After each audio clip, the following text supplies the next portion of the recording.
Hey, welcome back. So this week we are going to be making a birthday cake for a lady. I believe she was 91 or 2. And it will be covered in fondant, but you still have to flat ice the cake. So here you see me doing my typical flat icing after it's been crumb coated, refrigerated overnight. You do still have to get the flat icing smooth for a fondant cake, or else you will see all of the imperfections underneath the fondant.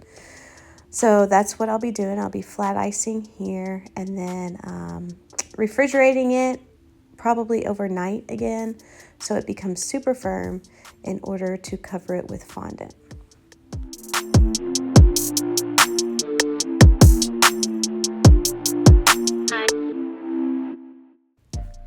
So now starts the part where I'm going to build up my muscles, rolling out fondant. The key to this is that you want to make sure that this fondant is big enough to cover your cake. So what I do is I take the diameter of the cake, which this cake was 10 inches, and I add that to the height of the sides of the cake, or the height of the cake. And so you see myself measuring right there. That was 6 inches. So I needed this cake to, or this fondant to be 22 inches all the way around. But actually 24 inches is probably best because then it will have a little bit of hangover. So I got the cake out. I'm putting it on the actual drum where the cake is going to be. That way I don't have to have any ragged edges or anything like that. You saw I took off my watch there because jewelry or anything like that will bust through the fondant because it's not super thick. The fondant I'm using for this cake is Renshaw fondant. It's the first time I've used this fondant and I actually really liked it. It didn't stretch on me. It didn't get elephant skin, which means it didn't dry out and crust over quickly. It tastes really good. Doesn't taste like chemicals. So I highly recommend that type of fondant to cover a cake. And here what you see me doing is you kind of have to pull the fondant away and create creases around the bottom so that there aren't creases at the top. It almost causes a pleating effect. So I'm taking my fondant smoothing tool here to smooth it all back out, and then I'll cut the edges away. It's something to be very patient about. No need to rush, because if you rush, you're more likely to have to tear it off and start over.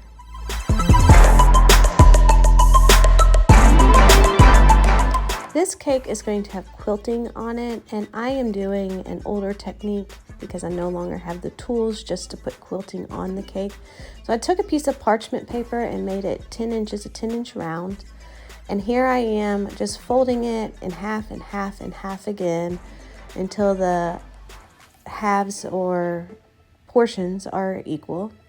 And I'm going to place this on top of the cake. I'm going to use a little bit of shortening to place it up there to get it to stick.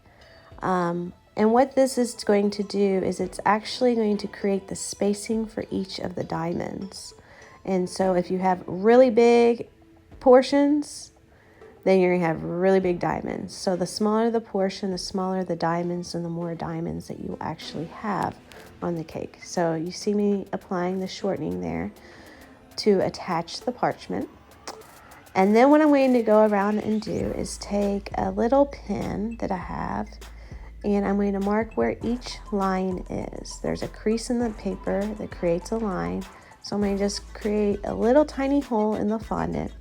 You won't be able to see the hole once we're finished, where each line is ending.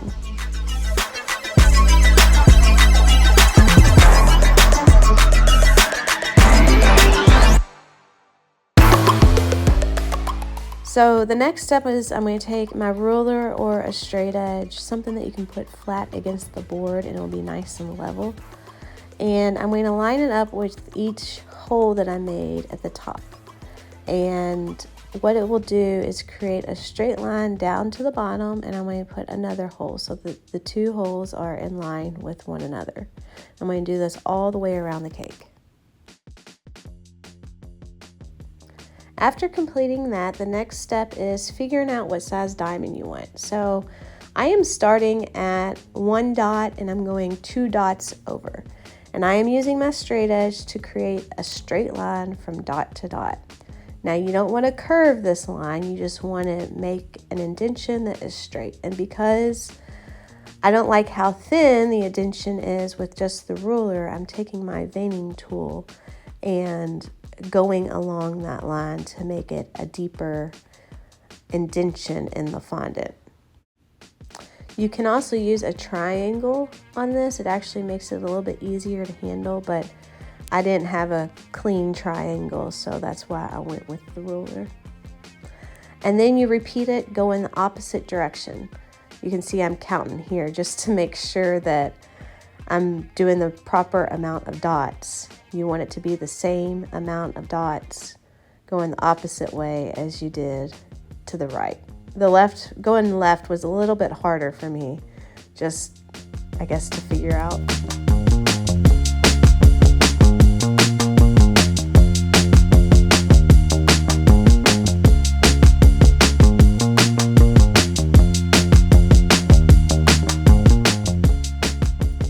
So now I'm going to use one of my molds to create the border for this cake. This border that I'm creating is actually different than the cake that the client sent me.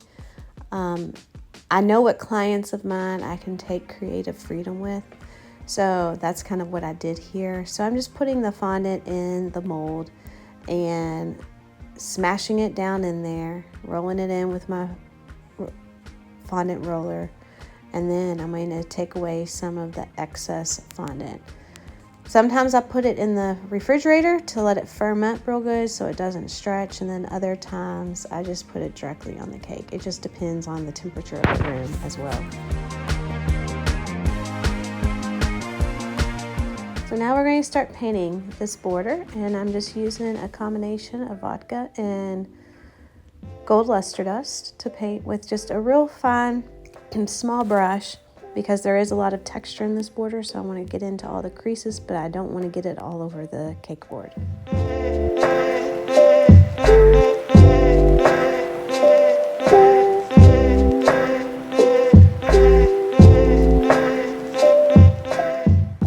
Now I'm going to add pearls, gold pearls, at the cross section of each diamond.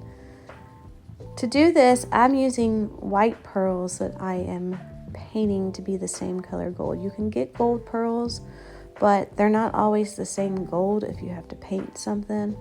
So this one I am actually painting the pearls myself, just on a paper towel to absorb any extra. And I put a bit of buttercream at each little spot. It doesn't take much, and then I applied the pearls to that little dot of buttercream.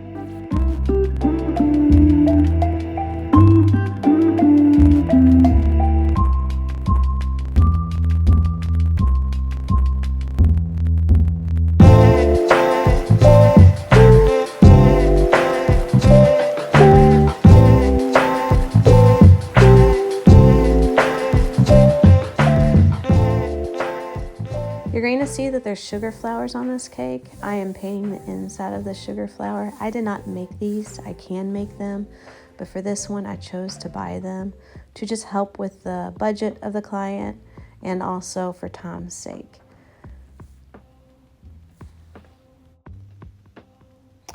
And here is the finished cake.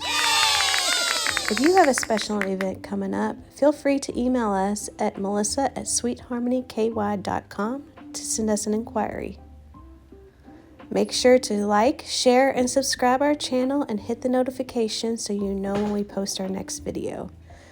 And definitely follow us on Instagram to see what we're up to in the wild.